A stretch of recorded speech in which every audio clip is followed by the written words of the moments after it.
Hi, I'm Thomas. And I'm Justin. And this is the Lunchbox Lessons, a podcast where I try to come up with something witty to say at the beginning of every episode and just failed. I've got a confession and I wanna share it with you. I've learned a lot of lessons, I think maybe you'll learn some too. It's more like an obsession and I'm gonna force it on you.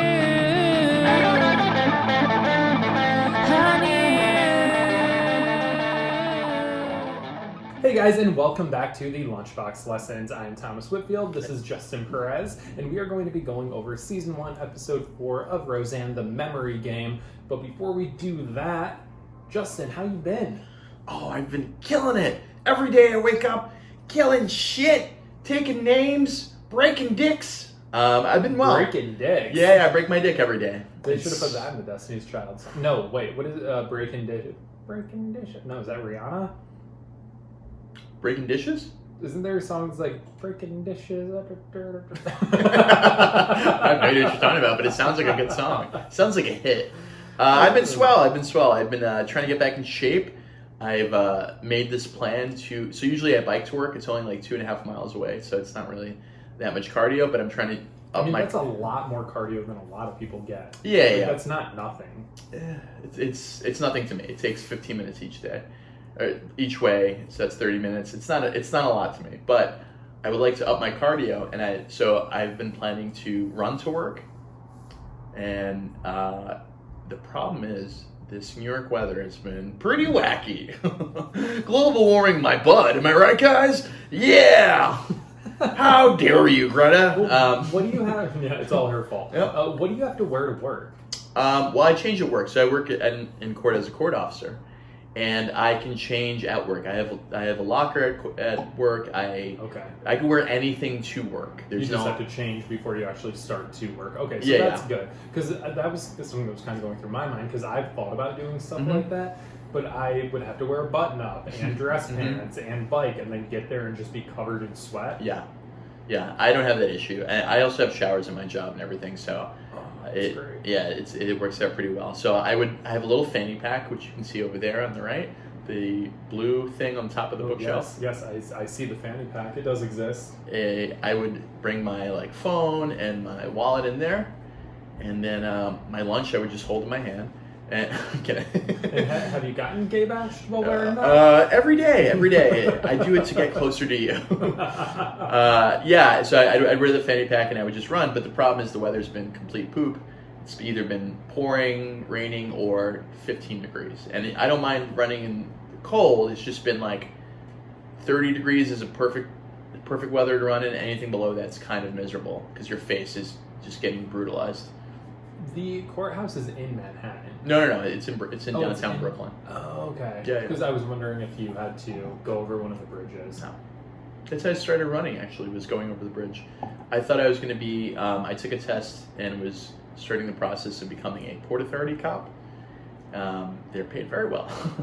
And so I was like, oh, God, I have to go to another academy. So I started running across the Brooklyn Bridge every day, 5 days a week, and forcing myself to do it to get in shape for the Port Authority Police Academy. Some things fell through. I had terrible credit, and apparently that's a thing they look at. What? Yeah, they looked at credit because they see it as a way that you can be bribed later on in your career. They literally just look things to eliminate people, and that was one of the things. At the time, I had bad credit. Now I have amazing credit. But so is it something you would want to go back and do now, do you think?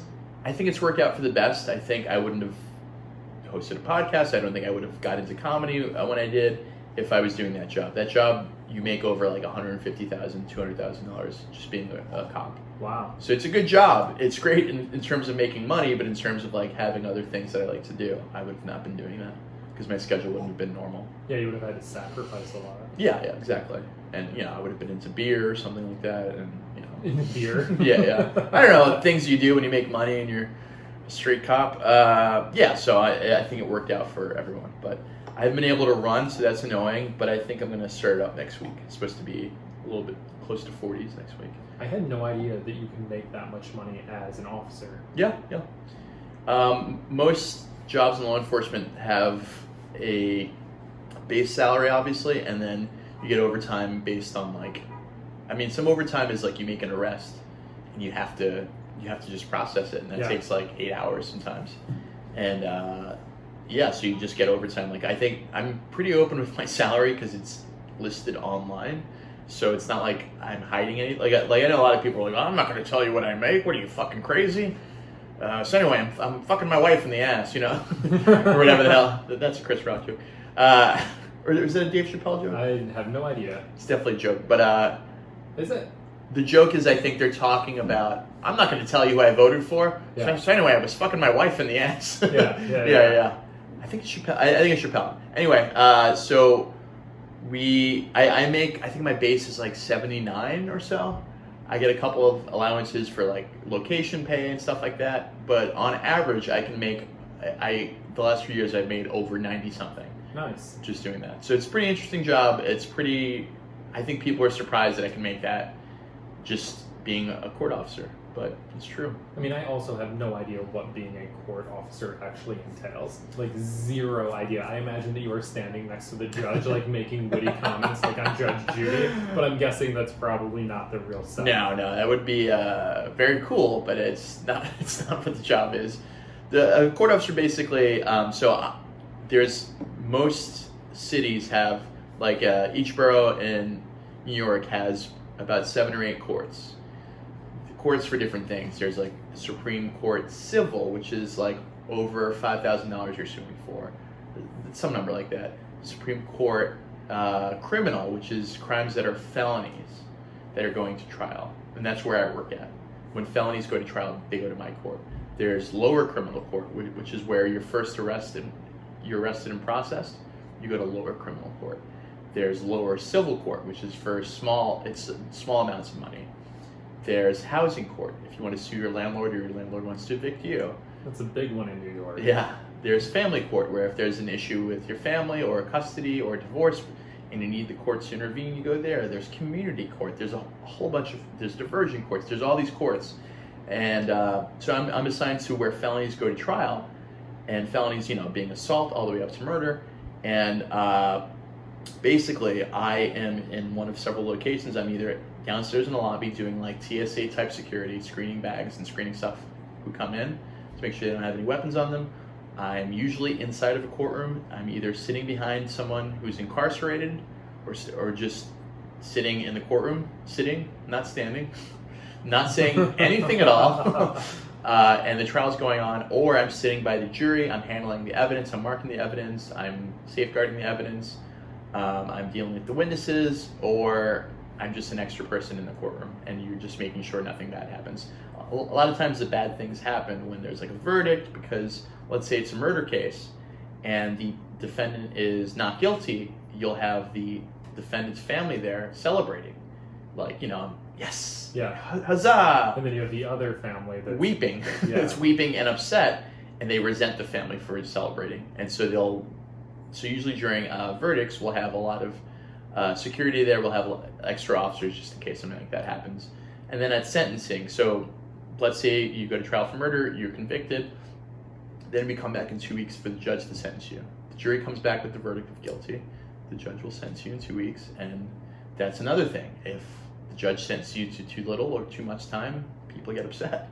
And so that's where you're sort of more likely to do something. It rarely does. Do you have a problem with the defendant, the person, if they're incarcerated? Usually that's not a problem, surprisingly. What is if you're able to share, what is the craziest thing that you've seen? This happened a year before I got on my job at my building, but it happened in my building.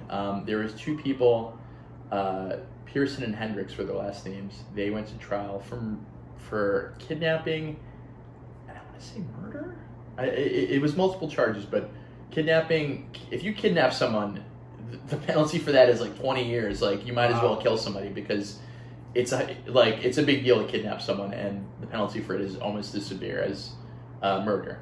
And so they were on trial for, I have to figure out the exact charges, but they were on trial for multiple charges, the 2 of them. Basically, they took a woman, sexually assaulted her over like several days, kidnapped her, essentially a stranger, and then eventually she got out and was discovered, and they went to trial, and so they were facing a lot of time, and one of the days in the trial, one of them took a pen and stabbed his attorney in the neck, and then the other one ran to a court officer, a sergeant, and tried to take his gun. And holy crap. Yeah, it's pretty crazy. This does not happen most days in court. I would say this is the craziest event that's happened, and it happened to happen like 1 year before I got in the job. And it was madness. There was, they had to essentially, tackle both of them and get them under custody. Problem is, when someone doesn't want to sort of, concede their, give their arms to you if they're resisting like that, it's damn near impossible to get their arms together to put the cuffs on them. And so it required a lot of extra officers, and eventually they were, I wasn't there, so I don't know exactly what happened, but they eventually were. They didn't get the gun. The sergeant's gun, who they tried going for, they never got it, thankfully. I wonder what they were hoping to have happen from that. I don't know. I'm thinking worst case scenario, best case scenario. What were they hoping to happen? Were they going to get the gun and then shoot themselves and shoot the other person so they would both be dead? I mean, obviously they're not going to get away with this. I think, from what I read, they said it was a suicide thing. They weren't going to shoot anyone else, but I don't believe that. I think they just wanted to get out, maybe have an hour or two of freedom or something. That's what I think, but who the hell knows? I mean, they're crazy. They're truly crazy people. Yeah, with the things that they had done before that, they probably were not thinking with the most, honest of intentions. Long-term pros and cons is what we're going to call that. Yeah, if you wanted to escape, your best bet is just making a sprint for it, because a bunch of us are out of shape. You know what I mean? Yeah. You going for the gun is not probably the best deal, but that's crazy. Even that wouldn't work, but it's still, it's better off than trying to fight somebody for a gun. It's crazy. Yeah. One thing that I talk to my patients a lot about are short and long-term pros and cons of different behavioral choices. Yeah. And a lot of people function on what are the short-term benefits of things. How can I benefit from something right now? As opposed to dealing with something that might be shitty right now, but will be more helpful later. There's a lot of that. I think, especially people who people who sort of redo their same crimes, reoffend. Yeah, they reoffend. I think a lot of times they're thinking short term, and honestly think they don't feel like there's necessarily a lot of choices for them. So I feel bad, because it's easy to see the long view and the big picture, but if you have the mentality of you're only thinking about right now, how do you break someone of that mold? It's very, very hard to break someone of that mold. There's diversion programs in courts. I think Brooklyn's doing a good job. They have a drug treatment court for nonviolent drug offenders. Okay. And if they complete a program, they get their felony record expunged. Nice. Yeah, which is great. Everybody that is in prison for marijuana needs to be let out of prison. I think any sort of drug. I'm more liberal than most people I work with, but I think most drugs are a substance abuse problem. I don't necessarily view it as a crime to me. It strikes me as it's the same thing as somebody who has a pill problem or an alcohol problem. So kind of in terms of possession. Yeah, so I was just thinking in terms of possession as opposed to making and selling. Yeah, making and selling isn't necessarily about addiction. That's about them running an illegal business. It's about them trying to make money. I see both sides of it. I'm more lean on that stuff and less lean on violent crimes per se. I mean, fair. Yeah. Fair enough. Yeah. Call me crazy. Drugs don't bother me, but the violent crimes bother me, obviously. I mean, in my understanding, and I don't want to say a number of people because I don't want to just throw something out there, but there are people that are in jail from selling acid in the 70s that are still in jail. Yeah. And it's just insane. Yeah. And then in these states where marijuana is now legal, there's still people in jail for selling and growing marijuana from before it was legal. There were things in the 90s. There was a bunch of I think 94 or 96, somewhere around there. The Clintons sort of did this 3 strikes and you're out thing. Basically, if you reoffend a third time, the penalties for it are so severe that it's you murdered somebody in terms of the sentencing. Wow. I think that was only for federal, but still is absurd, especially if you're possessing large amounts of drugs or something like that. But, whatever. People shit on the Clintons now, I guess. Here we are, we're doing something serious. More importantly, Tom, how are you? So I've been obsessed with getting my dissertation done. So I defended it a while ago, but then after defending, everyone agrees, okay, you defended, your defense was a success, we'll give you your PhD, you just have to make these corrections. So I think I mentioned this before, I think I had 20 hours worth of probably corrections or edits to make, and I have made probably 15 hours of those. So I still have, some stuff left to do because I have to submit it and have it dropped by some point in April so that I can graduate in May or June, whatever the walk date is. I don't even know. Isn't that fucked up? I've been working on my PhD for so long that now I'm just I don't even know when I walk. I don't even know when graduation is. It seems so unimportant to me because I just want to be done at this point. It should be this big milestone in life. And I'm I just want to be done. How long is your dissertation? 220 pages. Now, looking at it with a critical eye. And about 180 of it is bullshit. Yeah, obviously. Like any good book. No, I mean, it's not I wouldn't actually say that, but I would, I think that the points that I'm making with my dissertation, so much of doing a dissertation is just about this big milestone to see if you can do it and if you will do it, as opposed to it being something that anyone is ever going to read or that is going to be useful. And some of the people that I'm at internship with now have 60 to 70 page dissertations, and it's fine, and their committee is okay with it. My committee, my mentor, was not okay with it, so now I have this huge dissertation that no one is ever going to read. So what do you think the use of this is? Do you think looking back a few years from now, you'd be oh, I see, it's a good thing we were made to do a dissertation in general? I think that if I was going into research and not clinical work, so not working with patients, then it would be much more helpful than the goals that I have set out for my career. But every time that I read it or work on a different part of it, I see something else in it, and it is a big learning experience. You go back and think of, oh, I could have done this different or that different, or what if I would have gotten this other scale, or how could I have looked at this other measure in a different way? But I mean, I don't know. It's just a thing that they kind of make you do that you have to get done. Yeah.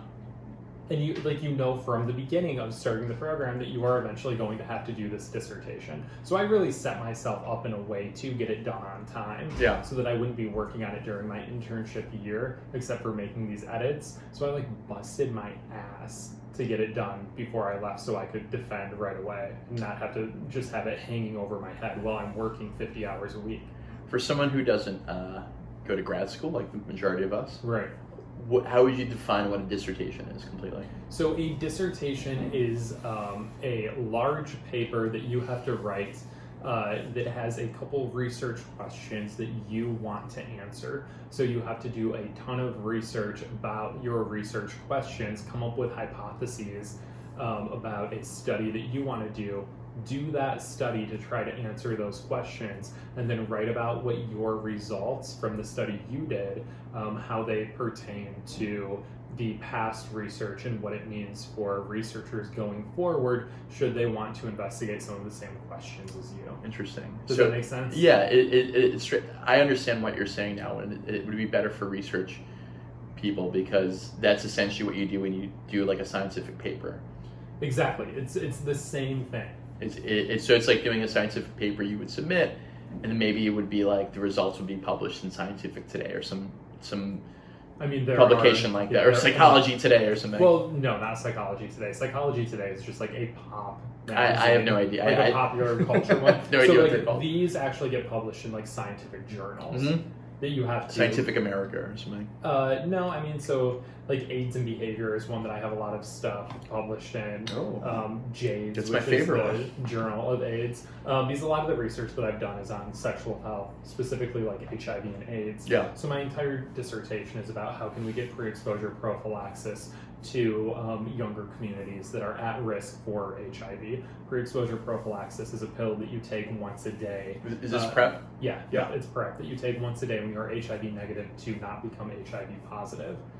So if you're someone that's at high risk, you take the pill every day, and your chances go down to below 1% of becoming HIV positive. And that can be used if you are someone that like shares needles to shoot up, or just somebody that takes a lot of loads. But I mean, there are a lot of different... It is funny that they put that on the side of the bottle. If you take a lot of loads, take a PrEP a day. Yeah, it's from Tide. It's put out by Tide. So my dissertation looks at how can we get younger people on this medication, because there are certain barriers for younger people than people who are older. So there is an age disparity, and there are people that are as young as 13 that become HIV positive. Yeah. And it's like, okay, how can we get these young people on PrEP before they become HIV positive? Yeah. But there are certain barriers, like, are you open about your sexuality? If you're gay, because obviously, the prevalence of HIV is higher within the gay community. And then, are you on your parents' insurance? Yeah. So do you need to come out to your parents? Your parents need to, know because you're on their insurance. Can you afford the copay? There's a lot of different barriers for younger people. So my dissertation essentially looks at how can we help younger people to get on PrEP. Yeah, interesting.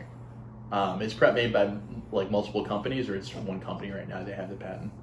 So I believe it's still one company that has the patent until it runs out. Which I think is within the next bit of time. Oh, good. Yeah. Did you bring the cost down? Yeah, I mean, to be entirely honest, it's been about a year since I've read anything new about PrEP, because I've just been working on finishing my dissertation. Yeah. And a lot can happen in a year, so I'm not 100% sure. Yeah. I mean, who knows? Martin Shkreli could have bought the the company that makes PrEP. And then he's just taking it all day while he listens to that. To the Wu-Tang album? Yeah, to the Wu-Tang album that he owns, that no one else has. What a dick. I love it. My freshman year of college at DePaul University, we had to take an intro, like 4 weeks before classes started, we had to take like an intro to Chicago. And some of them were like, Chicago sports. It was like fun thing to get you used to the city if you're not from the city. And one of it was like Chicago sports. And you go to all the different sports locations and you learn about the history and you write something about it and you take a test. The other one was like, architecture in Chicago, like all these cool things. And then, so you have to pick your top 3 choices. So I did pretty much those 2. My third one was like, the AIDS in Chicago. That's exactly what it was called. Really? It was called AIDS in Chicago. Are you fucking with me? No, I'm not. I'm not fucking. God. And it was my third choice, and I was like, I hope I got the sports or the architecture. Jeez. And they're like, congrats, you have AIDS in Chicago. That's it. That's the email said. Congrats, you have AIDS in Chicago. Oh my God, is that really what the email said? No, it wasn't. It wasn't an email. It was a mailed letter. This is 2001, and so.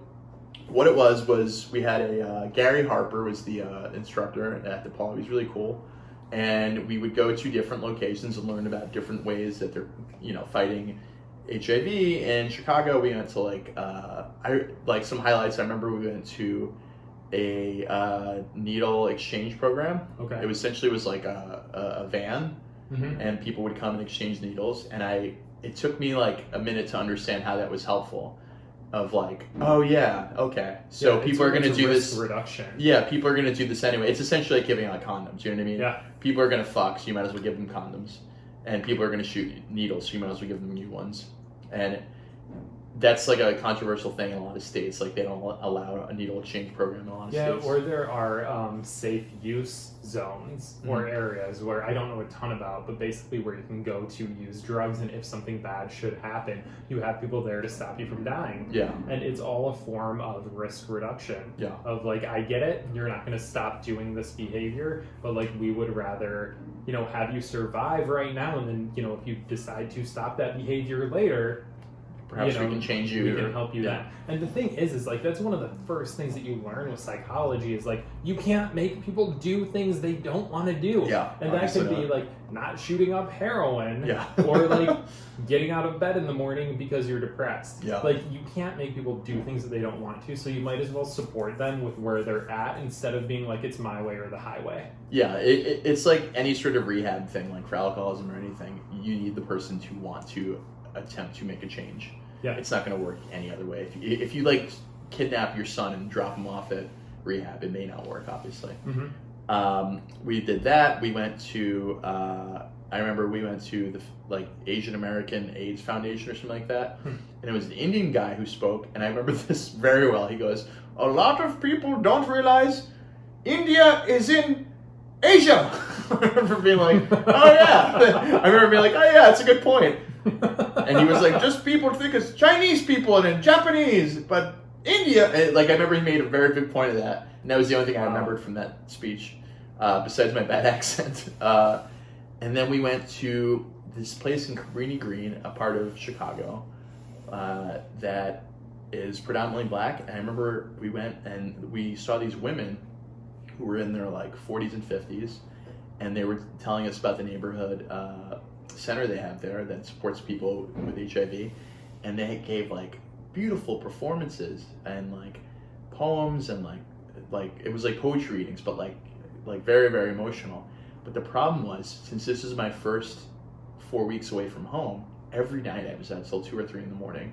Of course. And this class started at 9 a.m. So after 2 or 3 weeks of this lifestyle, and then having class at 9 in the morning, eventually I just was exhausted all the time. And so at one point this woman is being like, and then I looked at God and I said, why did you give this to me? And at this point I start to doze off a little bit. Oh God. And she goes, you in the red t-shirt with the little scruff on his face, pointing at me, describing me. Oh my gosh. And I start nodding my head, and then I start going back out just again. Because even though I'm being called out, and it's the most emotional thing of all time, a woman describing what it's like to live with HIV, yeah. I still could not stay up. And it was so embarrassing. I apologized to her afterwards. But I remember being like, oh my God, she's calling me out. I'm going I remember just oh, Jesus Christ. And yeah, it was really, really cool. It was really fun. And I enjoyed that. I liked it. I enjoyed the experience. It was much better than if I did architecture, but it wasn't better than if I did sports in Chicago. Right. I mean, it sounds like it ended up being kind of a cool learning experience for you that you didn't anticipate to. Yeah. To get into. Yeah, it's something I never thought about. That, I mean, you probably know this. They showed us this crazy thing about why it was so much. They did scientific studies, basically guys can shoot loads nonstop into women and not pass it. Yeah. But the exchange of blood in most gay sex is the real fucking key right there. Yeah, well, it's not even an exchange of blood. It's that there is there are small tears that happen in the capillaries in the anal canal, and that those tears can allow for the acquisition, the transmission of the virus. Yeah, and yeah, it's funny because when I came out, my dad had said to me, aren't you afraid of getting AIDS? Yeah. That was his big concern, is I don't want you to get AIDS and die. That was what he went to. It's a reason. I mean, I understand it's a reasonable concern, especially if your view is limited. Yeah, and I mean, that would have been the early 90s, mid 90s, early 90s. Yeah. And so I understand the concern, but just where things are in terms of HIV prevention and treatment now is insane. So you can actually get your viral load down now to the point that you can't even transmit the virus. Yeah, I've heard that. And that's just, sticking to your medication if you're HIV positive. Have you heard the theory that Magic Johnson really has never had HIV? I have not heard that theory. Somebody told me that it was an agreement that the government came to with him to tell people that he had HIV. This is a crazy theory. Obviously, it's true. But but somebody said the theory was that the government came to him and said, listen, we need someone to be the face of this, so just tell people you have it. We'll give you X amount of money, and just tell people you have it and live your life normally. And that's why he's really fat right now. I used to see him at Gold's Gym when I worked out there. Which Gold's Gym? In, it would have been on 54th or something. Manhattan. Yeah, in Manhattan. Oh, yeah. He is a giant. He is an enormous human being. Yeah, he's 6'5", 6'6". He's a big dude. He's just huge. He's tall, he is wide, he's a big guy. Mm-hmm. Yeah, so that is what's been going on with me, just finishing up my dissertation. I gotta drop it so I can be done, and then, hopefully never look at it again. But it, I'm going to be very happy to. He's have 6'9". it out of the way. 6'9". 6'9". Holy shit! Perfect height for somebody to get HIV. 6'9". So let's take a break and then jump into some Roseanne. Please. Hey guys, and welcome back. So we are going to jump into Season 1, Episode 7, The Memory Game, which originally aired on December 13th, 1988. So in this episode, Dan plans for a family photo for their high school's 15-year anniversary. Roseanne, Dan, and Jackie reminisce about some people in high school when it's revealed that Dan went on a date with someone else while he and Roseanne were on a break. Roseanne is upset when she finds out about the details and wants to know if she can really ever trust Dan again or ever. Yeah, big questions here. So let's get into it. This is a period in which glamour shots were very big at an all-time high in 88. They really peaked in 88 to 94, and then they've gone downhill since the advert of great cell phones that look better than their photos. Did you just pick 88 to 94? Right? Yeah, I look this up because it sounds like a fact that you looked up. I have no evidence. Okay. I am just from my own personal experience. I remember glamour shots were a big thing. I remember lasers in the background. Of course. I remember that there were kids who, instead of having the official school photo, they would get their own done at glamour shots and bring them in and submit that to the yearbook. Oh, we did not have that, but it was always the rich kids. They got like the different backgrounds. Yeah, because they can afford the lasers. Yeah, like the green tie-dye and crap. I remember there was one of like woods.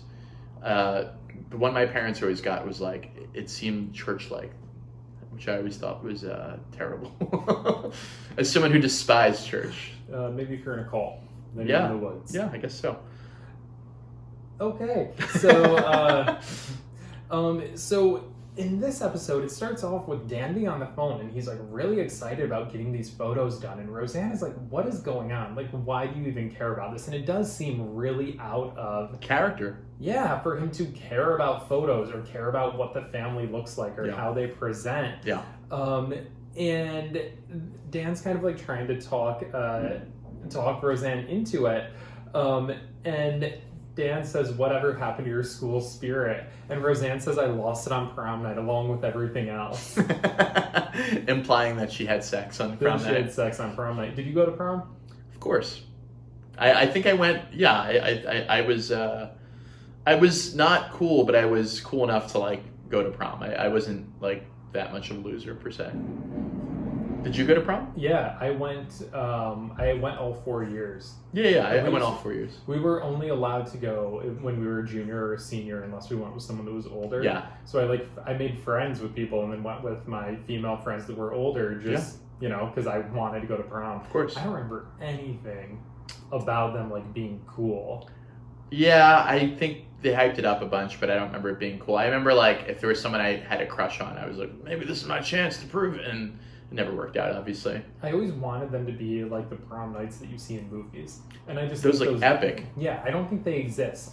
Yeah, I never saw Usher DJing and then all of us doing a sequence dance. Yeah, the Donnas never played at my prom. I was not all that. Did you ever win like prom court or anything like that? Like no Homecoming King or anything like that? Well, the homecoming stuff that we've talked about, but not prom stuff. I see. Interesting. Yeah, I never won anything like that. I want to say, I never won. The people you expected to win won. Yeah, pretty much. I don't remember prom being anything crazy at all. I think it was at like a little country club, and like people ate and danced, and like that was kind of it. I remember buying corsages for women. That was a good time. I had more fun actually. I was in ROTC in high school. I don't know if you knew that. I don't know what that is. Well, it's called JROTC, ROTC, if you will. It's a small division of the military. Oh, right. What does it stand for? A Reserve Officer Training Corps. Got it. And so basically, you do this thing and I think on Thursdays we had to wear the uniform, which is the worst.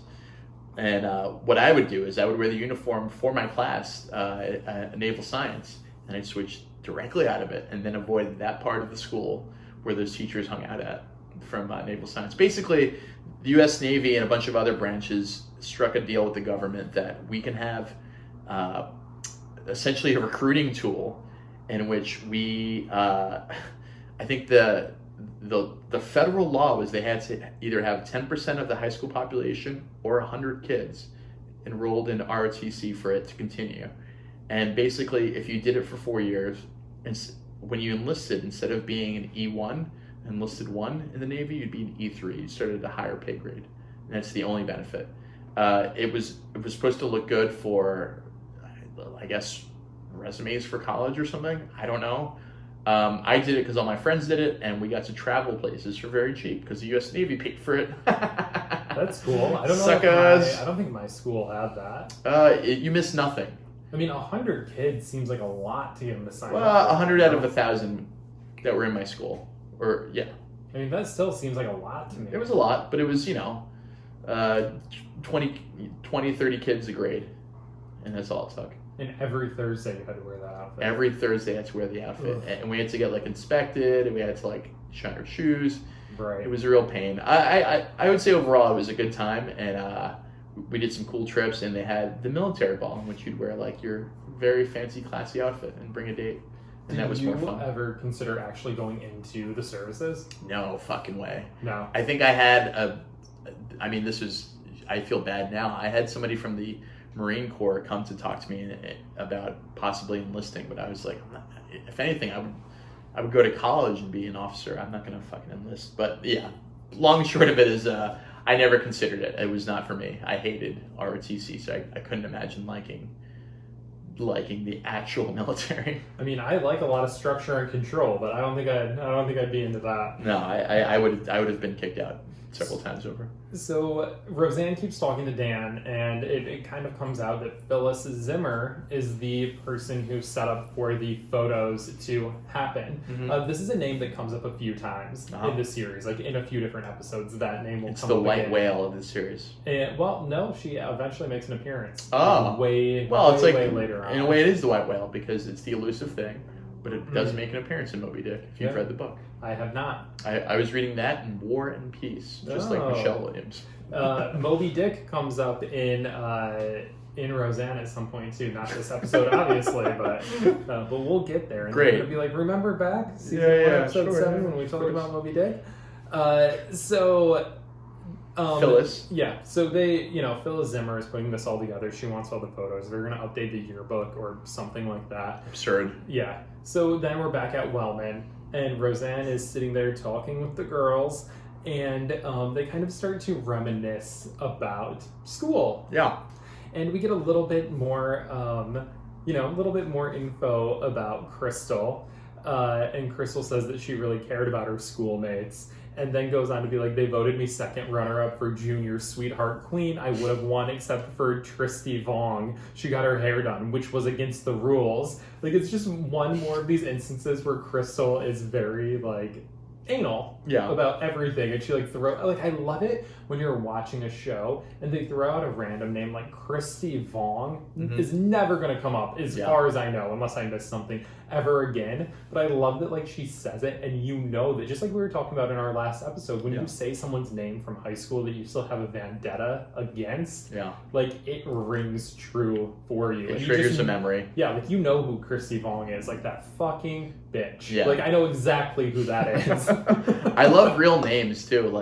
I just love the way real names sound on shows. Yeah. Or, if someone tells me, a story about their life, and they're like, don't get me started on Adam Riolo. And you're like, what the fuck did Adam Riolo do to you? Yeah. What a name. That's somebody from my high school. And then, so I actually put the timestamp down for this, because I was at 5 minutes and 30 seconds, Roseanne makes a joke about taking a loaded rifle to school and it accidentally going off and blew her right in half. And then Jackie, Crystal, and Roseanne are all laughing, and Roseanne says, it took me almost all the 5th period to get over it. And I was like, oh, did they just make a school shooting joke? I don't know. Did you, did that stick out to you when you were watching the episode? It stuck out that she's brought a gun to school. But I was like, maybe it's in the middle of the woods in, a suburb of Chicago, I guess. I don't know. They seem like hicks. I think it was more lax about bringing a gun to school. Yeah, I think especially a rifle. Yeah, I think in 1988, like you probably, if you were a hunter, like, and it was the first day of hunting season, you probably could have brought your rifle to school and put it in your locker, and people wouldn't have thought anything of it. Yeah, because you went hunting in the morning and then you came straight to school or something. Yeah, which is what would happen a lot in Michigan. But I heard that and I was like, oh, I don't think that would be on the air today. No. Like, that would have not made it. Yeah, it's too distracting to have it on air today. Yeah, so I thought that was real interesting. Did you guys ever have? So there was that period following Columbine. 99, yeah. Is that the year Columbine was? Yeah, it's the year. Really? Yeah. Okay. I can't tell if you were like bullet. I mean, why would I make that up? Did you look that up? No, I read a long book called Columbine. That's really, really incredible. It's a great. It's nonfiction. It's a great. I actually have that book and I haven't read it. Oh, Dave Cullen. Yeah, it's an incredible book. I recommend anyone to read it. But yeah, following Columbine, there was this series. It was 4/20/99. Really? Yeah. 4/20. It's Hitler's birthday. Is it? Yeah. I just thought it was when everybody smoked pot. It's also that also. Jeez, did they do it because it was Hitler's birthday? I don't know. I don't remember I don't remember their stupid motivations for everything. Yeah. But there was that period of time where there was that period of time where it was just like there were tons of like school threats and bomb threats, and we used to get them called in all the time. And I remember on my birthday, May 4th, so it would have been a couple weeks after Columbine, someone called in a bomb threat, and we all had to like go outside for a couple hours. And this happened repeated times because it was like there was this real fear that there were going to be more shootings and bomb threats, which, you know, there obviously are school shootings. Yeah. I remember a bunch of bomb threats. Not a bunch, but a few bomb threats when I was growing up. And they always coincided with a very hard test that was coming up. And they were always made by me. No. Whoa! Hot take. I knew somebody who I was convinced called in a bomb threat because we had like a not like a midterm, we had like a final or something, and I think they were freaked out about it and called it in. And I was like, interesting, very interesting. Yeah, I think one of our bomb threats ended up being that someone wrote on like a library sign-in sheet, like, "This school's the bomb."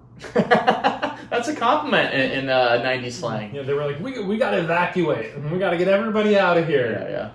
Yeah. So Roseanne makes that joke, and that really just kind of stuck with me. I was like, oh. And then Crystal kind of goes on this little tirade about how they don't have they don't have hand towels in the women's bathroom. Yeah. And Crystal just goes on this thing about how, like, this is just management's way of getting us all worked up about small stuff, so we never think about the things that are really important, like benefits and pay raises and fresher vending items. This is a conspiracy theorist. This is beautiful. This is like the government invented AIDS. You've heard that conspiracy, right? Yeah, of course. And of course. And but it was also a way of her, I think, kind of making a point, because I do think that stuff like that happens to society in general. Like, they love whoever the they is that I'm throwing into that sentence. People like to get people upset about little things so that they don't notice the big injustices. Yeah, let's ignore climate change and let's argue about Mike Bloomberg's policy in the mid-2000s. So I actually, on my way to the gym today, I was listening to a podcast, and they were talking about climate change and how they think a lot of people don't buy into it because people think that, like, Revelations is coming anyways, like the end of the world is coming. Jesus Christ. So, like, the world is already fucked, and, like, we know that the end is coming, so why would we worry about keeping it alive for a longer period of time? And I felt that it was a really sort of interesting twist of, I wonder how much, I mean, again, this comes back to, like, short and long-term consequences of behavior. Like, I wonder how much of a role that does play for some people, thinking, like, the world's already fucked, so, like, I'm not going to do anything about it now. Yeah. Or it's not going to hurt me today, so, like, I'm going to worry about it never. Yeah. I think that's a big thing that plays for most people. Not most people, that's absurd, but a decent percentage of people of, like, we're fucked anyway. So, Kirk Cameron. Yeah. So Roseanne then continues to like tell the girls about how this photo's coming up, and like so surprised that Dan is doing all of these things to prepare for it. And then we go back to their house, and Dan is like rearranging everything on the fireplace to set up for the photos. Which, did you ever see the movie What About Bob? Of course, great movie. This reminds me of before the TV crew arrives, Yes. and he's like a complete psychopath about like everyone looking perfect, everything being perfect, and then you have the chaos agent of Bill William Murray, who's awesome in What About Bob. Yeah, that's a great movie. That's a great psychology movie too. Yep. It's such a good freaking movie. Good stuff. But he's specifically like changing things on like a fireplace or bookshelf or something. He's fixing the mantle. Yeah, which is what Dan is doing. Yeah, the mantle is where a lot of people put all their pride and joy. Yeah. And at one point, DJ comes in with the trophy. Darlene comes I'm sorry, Darlene comes in. Yeah, she comes in with what seems to be like a Little League trophy. Yeah. And it was like, you can't put this there. And he's like, actually, it looks pretty good. Put that shit up, yeah. Which is another nod to like who Darlene is. Yeah, Darlene's just a little this tomboy. I love and it. then Becky is like comes downstairs and she's complaining about everything, and she says, I hate my hair, I hate my clothes, I hate my face. And Darlene goes, oh, well, that makes two of us. It's funny because this is like great writing because the characters always come back to their thing. Like it's like The Simpsons. Every time you see Moe, he's like a miserable fuck and he's very cheap. Yeah. Every time you see Barney, he's a drunk and he's kind of actually very smart. You know what you're getting. You see Flanders, he's godlike and also like just a positive spirit. And every time you see Becky, she's negative and she's like insecure about herself. And every Darlene time. is mean to her. And Darlene is mean about it, and Darlene thinks she's too prissy. And then Becky says, I can't get my hair right. And Darlene says, shave it and shut up. Great line. Shave it and shut up.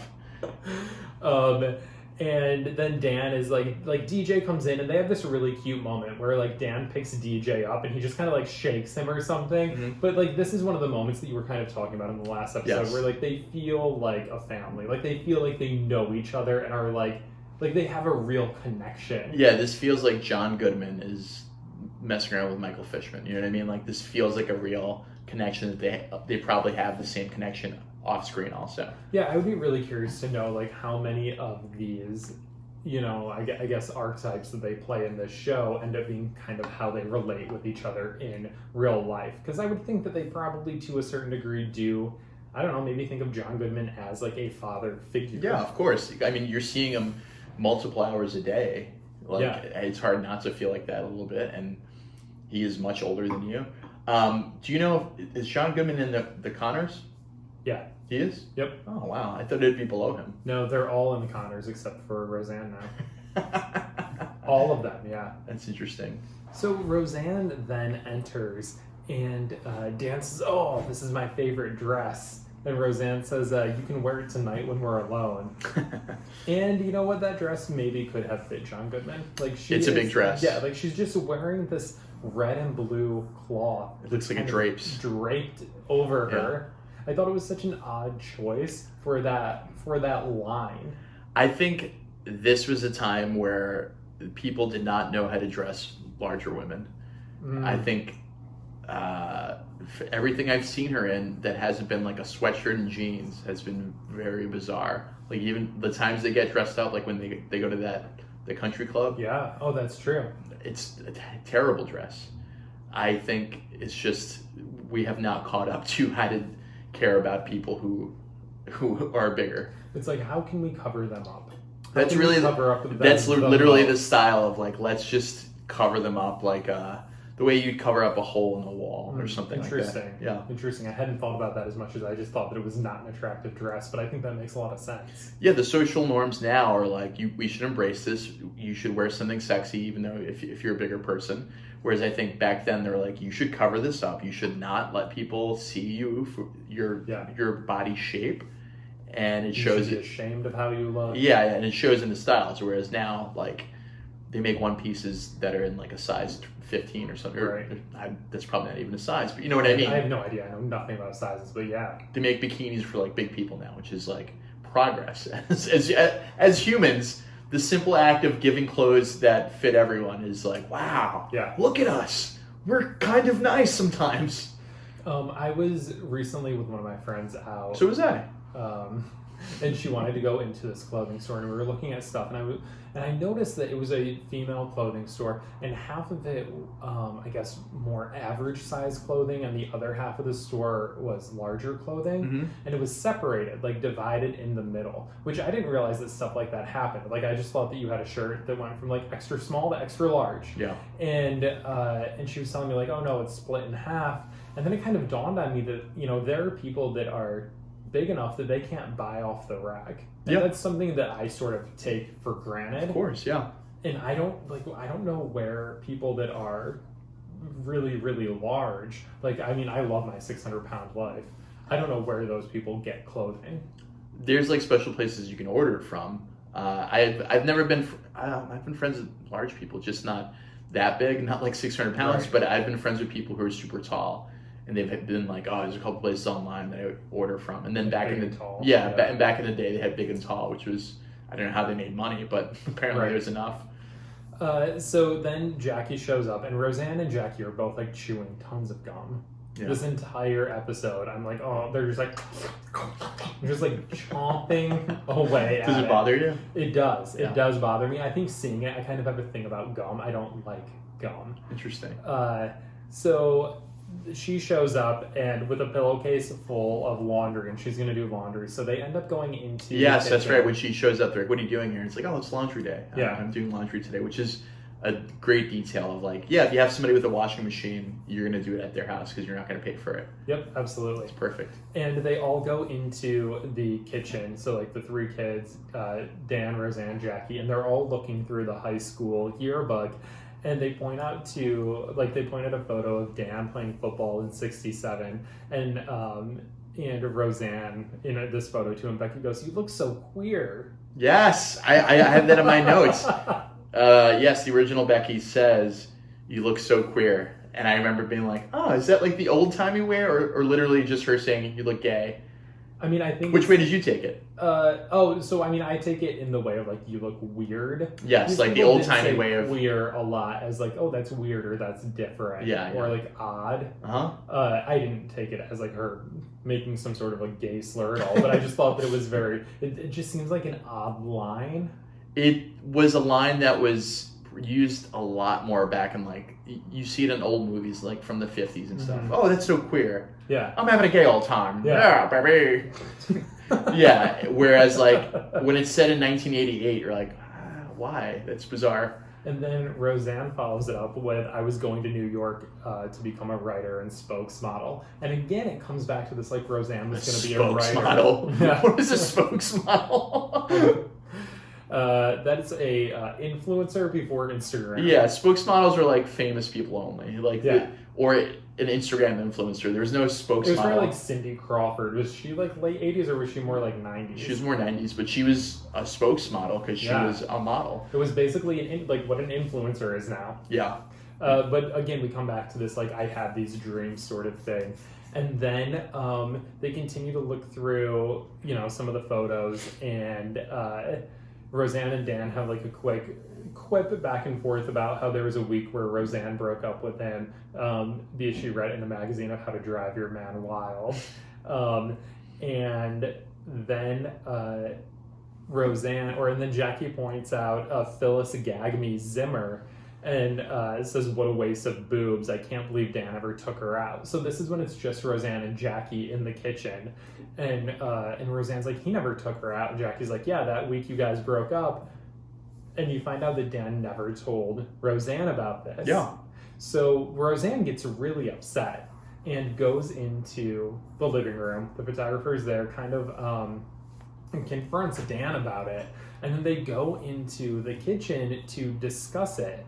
And it becomes this much bigger thing than what you think it is going to become. And Dan kind of like snaps at Jackie about like, you open your big mouth, and Roseanne's like, well, why wouldn't you tell me? Like, what is there to hide? And kind of pushes Dan into a corner of like questioning him. So you guys just went out for a drive and that's all, or did you stop somewhere? No, we didn't go anywhere. So you didn't stop anywhere along the way? We might have stopped somewhere. And where did you stop? What does he say? Look out. Watch out, hill. Watch out, hill. And then the audience goes, ooh. Yeah. Ooh. You know there was a sign for that. Yeah. It was just a big O. Yeah. And then Roseanne says, did you do it with her? And he admits. Yeah. He says, well, he says, come on, Roseanne. And she says, did you?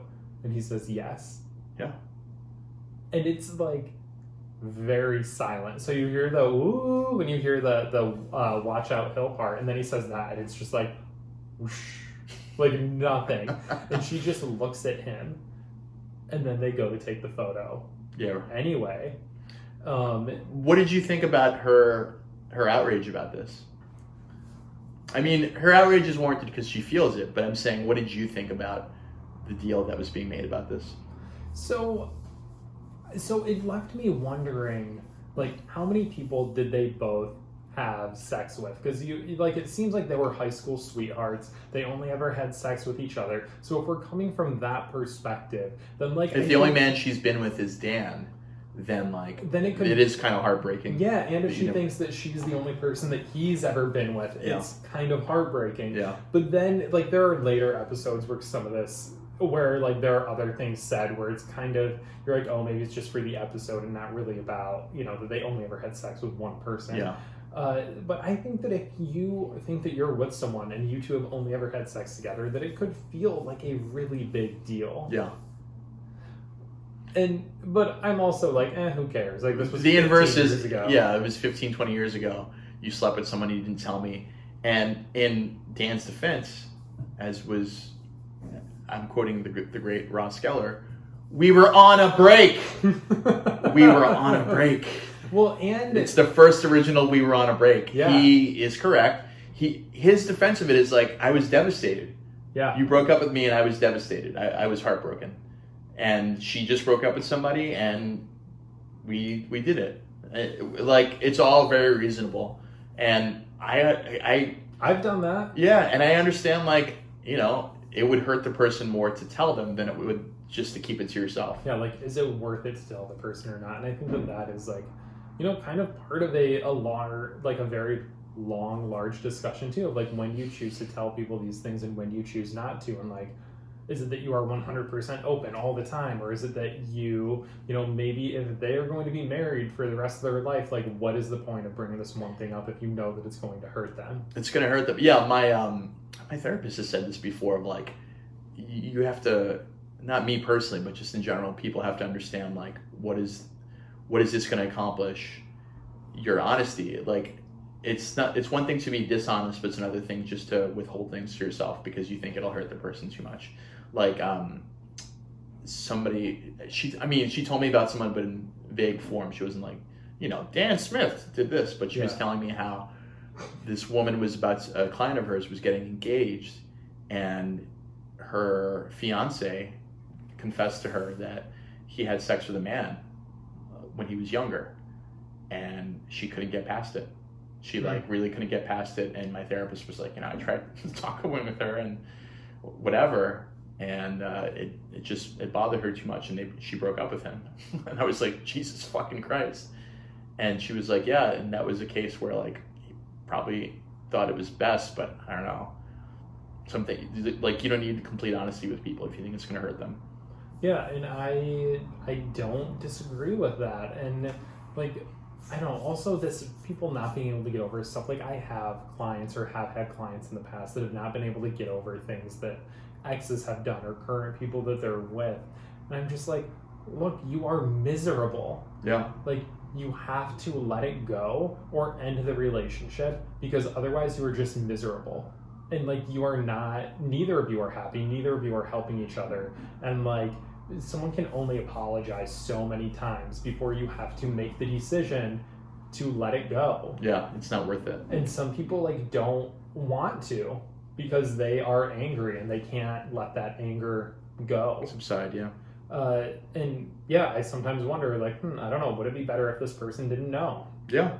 There's amount of honesty in terms of, like, if this is relevant to right now, you should tell the person. But if it's really irrelevant, it's just more information of you being honest with somebody. I don't see the point of it. And they were on a break. Dan did not cheat on her. No, they were on a break, or she broke up with him. They weren't even on a break. He didn't even know if they were going to get back together. Ever, yeah. It's easy to look back now and be like, well, clearly we were meant to be. We ended up getting married. We had 3 kids. But at that point, he has no idea that's going to happen. He thinks this is the end of me and the love of my life. And the other argument, too, is like, well, he should have told her. And then, I don't know, maybe if he did tell her, she would have really broken up with him and they really would have never been together. Yeah. So it's like, okay, is that better? Because then she has all the information and she can make the decision that she wants to make. Yeah. So we know that they get their photo. So you heard it here first. Yeah. Lie. A lie. Oh, lie. You lie. But be good about it. So Dan comes downstairs after they've had their photo, and Roseanne is just on the couch. So again, episode kind of going to end with them on the couch. And he comes down and he's like, oh, DJ was so cute. He wants to know if we're getting a divorce. Are we? Ugh. And I was like, oh. Like, they knew, like, the kids knew that there was some sort of a big fight that happened, and, like, Dan is trying to, like, be kind of funny about it, but also, like you're real pissed. Yeah. And Roseanne says, like, implies something about how he only picked Phyllis because of her big boobs. Mm-hmm. And then, he says that it happened, it didn't mean anything to him, and Roseanne says, can you explain to me how you make love to someone and it doesn't mean anything, that it means nothing? And I was like, this is more of that maybe he is the only person that she's ever been with, yeah. Been with. Yeah.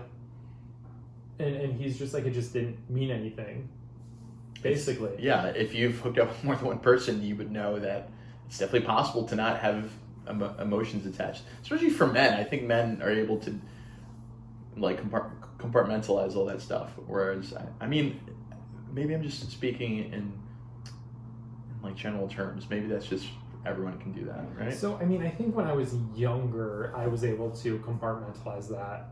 Well, no, I think I was not able to compartmentalize it, and now as an adult, I can. Like, I have had, and not to brag, but I've had a lot of notches in my bedpost, and like, I don't know, a lot of them have meant nothing to me whatsoever in any way. Yeah. Do you think they're like, wow, I can't believe you said that? No, they're probably like, who was that?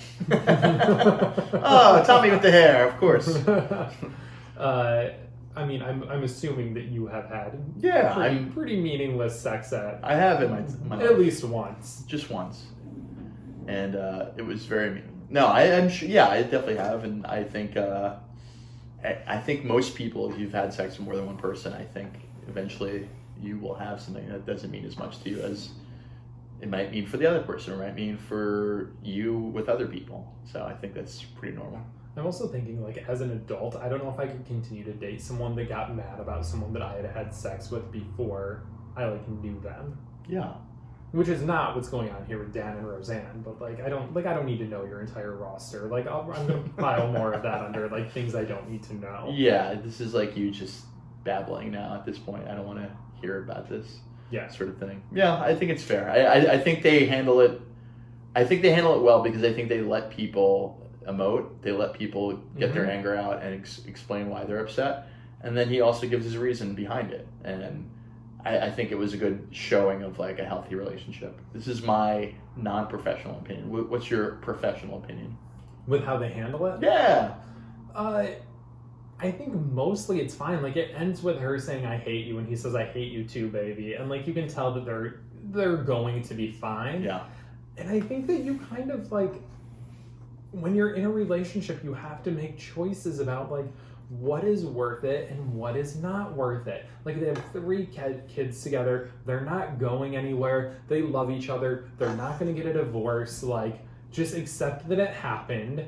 And, like, I don't know, maybe make it very, like, is there anything else I need to know? Like, I mean, she turns it into this sort of, it becomes very global. Yeah. I don't know this one thing about you, therefore I know nothing about you, and I don't even know who you are. She says something, she's like, you've been lying to me for 15 years or whatever. And it's like, well, he just didn't tell you something for 15 years. Right. I don't know if it's lying to you directly. Yeah, and I don't know if that shatters what their entire marriage and relationship has been built on. Yeah, that's true. So I think that this really comes back to a lot of the time with my patients. I'm like, do you want to get over it or not? Yeah. Do you want to feel better or not? Because if you don't, that's fine, and we just won't continue talking about it. Yeah. Have you been on Roseanne's side before? Have you been where you couldn't get past something with someone? Yes, but when I was like 16 or 17, I remember that I had my first boyfriend when I was like 16 or 17, and he had lost his virginity in a threesome. And I had lost my virginity, or he was the first person that I ever had sex with. But I was pissed that he had sex with someone in a threesome. The first that he'd had a threesome, because I was like, oh my God, you're such a whore. And then that it had been with a male and a female, and that he wasn't dating either of them. And I had this idea in my mind that I was only ever going to have sex with one person my entire life, and like I was going to have to accept that he had sex with, I think, a total of 3 other people besides me. And like, I just didn't know if I could get past that, if I could forgive him for these things that he had done before he was with me or knew that I existed. Yeah. But I was also very, very young. Mm-hmm. And I think a lot of people do that when they're in high school and first relationships. Of course. Like, how are you not this person I want you to be? Yeah, because you've only had these experiences, so you don't imagine the other experiences that you will have. Yeah. Did you eventually have sex with more than 3 people? 4. Yeah, no, I have. Have you had a threesome? Yes. Oh. I've had a few. Has there been a female involved? No. It seems like you had to think about that. Well, because I've had sex with a few females, but I was trying to think of because I don't remember all. God, I don't remember all of the threesomes that I've had, but I was trying to think back to. Oh wait, no, I'm lying. Yes, no, there was. How dare you? That's why I was like, what? Yeah, You've been lying to me for 15 years. One of them was 2 guys and a female. Nice. I played the role of one of the guys. Nice. And yeah. Very cool. Was that the first one that I had? I'm going to be honest with you though. None of them have been good. I've had 1 threesome and it was great. I've had 1 that was good, and the rest of them have not been good. Like there's too much going on. There's too many appendages. Yeah. Yeah. But you liked yours. Yeah, I lucked out. We were all in the same sort of like, oh, let's just see what happens, and we're all old enough. We're all like around the same age where it was kind of like, it worked out. I can't believe it. It was like it was 6 girls and me. And no, I'm kidding. I'm like, No, it was 2 girls, and they both were kind of into each other. Also, they both were into me, and it worked out well. But it was like a 70s thing. Like we all like passed out together. We all got bagels in the morning together. It was like as nice as it can be. It was not transactional. It was just very sweet, and it'll probably be the last chance I ever get. And it was a good time, and more power, The one that I had that was good was with a couple, and so they were clearly into each other. And I guess that's not always a given. And into me, and it like. What were the genders? 2 guys. It was 2 guys. Yeah. Okay. And it just felt very like nice and passionate, and like they were nice people, and like stayed friends with them, and yeah, so that was a good experience. But the other ones that I've had have just been like messy, drunk type things that are just like not like I'm not someone that likes to engage in sex when I have been drinking, or if I have like smoked pot or anything else. Like I just have zero interest whatsoever. Yeah, like I have 1 beer and I'm like, I'm good. The older I've gotten, the more I've been like, I don't want to do anything drunk. I'm just, I feel gross. I want to go to sleep. I want to pee a lot, and I want to go to sleep. Totally. And I think when I was younger, I was the opposite. I was like, yeah, it's the time for me. Drunk. Yeah, nope. Yeah. Never. Interesting. So anything else that we want to, do you think Dan and Roseanne ever had a threesome? Oh, no. Only if she wore that sexy dress. Oh, my God. Great dress. Okay, so I guess let's leave it there for now. Oh, at the end of this episode, I don't know if you caught it or not, but when they're doing the credits, there's like, they show the actual photo at the end of the family of what it like ended up looking like. Oh. And it was kind of cute. It's really quick. I don't know if that's just because of where we're streaming the videos from, but it's a very quick like photo. And I'm like, oh, it looks cute. It's very like a cute family. Yeah, it's really nice. I want to encourage everyone out there, if you have an interesting threesome story, to email us. Yes. At lunchboxlessonspod@gmail.com. So email us those at lunchboxlessons. Yeah, and if you want us to share it, we will share it. We will not say your name, and we'll share the story if you want us to. Yeah, but we will share, your name if you want us to. Yeah, whatever you want to do. Name, whatever. Let us know if you have a funny threesome story, because that would be fun to talk about. Or if you haven't had one, we'll try to set you up with someone else that writes it since they haven't. Exactly, perfect. Tommy, where can they follow you online? Well, you can follow the podcast at Lunchbox Lessons Pod on Instagram. Please rate and review and share us, all that kind of stuff on iTunes. There were a couple here that I wanted to share that we got between episodes, and one of them comes from Corinne F, which I'm guessing is Corinne Fisher. This says, great chemistry, really big fan of both these hosts. Great start to a great podcast, so thank you. It could be my friend Corinne Finnemore. So it's Finnemore. Yeah, I haven't heard of Finnemore. That's a real person too. Oh, so really? it could be either of them, but go on. Well, how does she spell her, Corinne? Okay, and then we got one from MDF Chintzy that says, great content for a treehouse hot tub. Love it, want more episodes. I have no idea what great content for a treehouse hot tub means.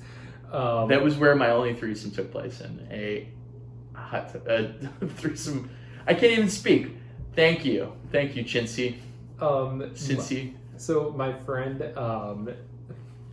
Megan wrote one, Call Me the Meg, that says, funnier than a baby falling off of a play palace. I've been waiting for a podcast that dives into Roseanne episodes in a fun and new way. Excited to see where this goes. Keep it up. So my friend Megan went through I don't know if whatever. She went through a breakup fairly recently, and this guy that she had been seeing that we all kind of really liked, she had been seeing him for a couple months, and he ghosted her. Oh, yeah, you told me this, yeah. Like, just stopped talking to her. It was real fucked up. And we were out at a bar one night, and we were, like, coming up with all these lines of how she could hit on people. Mm-hmm. And because her name is Megan, I was like, go up to that guy at the bar and be like, hi, my name is Megan, but you can call me the Meg, because I'm going to swallow you whole. And then if they're, like, confused, you have to lean in and go, see, there's a movie called The Meg. It's about a megalodon, and it can swallow whole things. Anyway, I'm going to get out of here. I'm sorry. Ignore what I said. Jesus. So I have this video of her saying, call me the Meg, because I'm going to swallow you whole. And it's like one of the funniest things. Maybe I'll post it. I don't know if I should post that or not. We'll see. Follow us on social media and find out. So at Lunchbox Lessons Pod on Instagram, you can follow me at Thomas Whitfield84. And you can follow me at The Fartbox on Instagram, at The Fartbox Comedy on TikTok, and on Twitter you can follow me at Justin Perez. Okay, and we will talk to you guys next week. I've got a confession and I wanna share it with you. I've learned a lot of lessons, I think maybe you'll learn some too. It's more like an obsession and I'm gonna force it on you.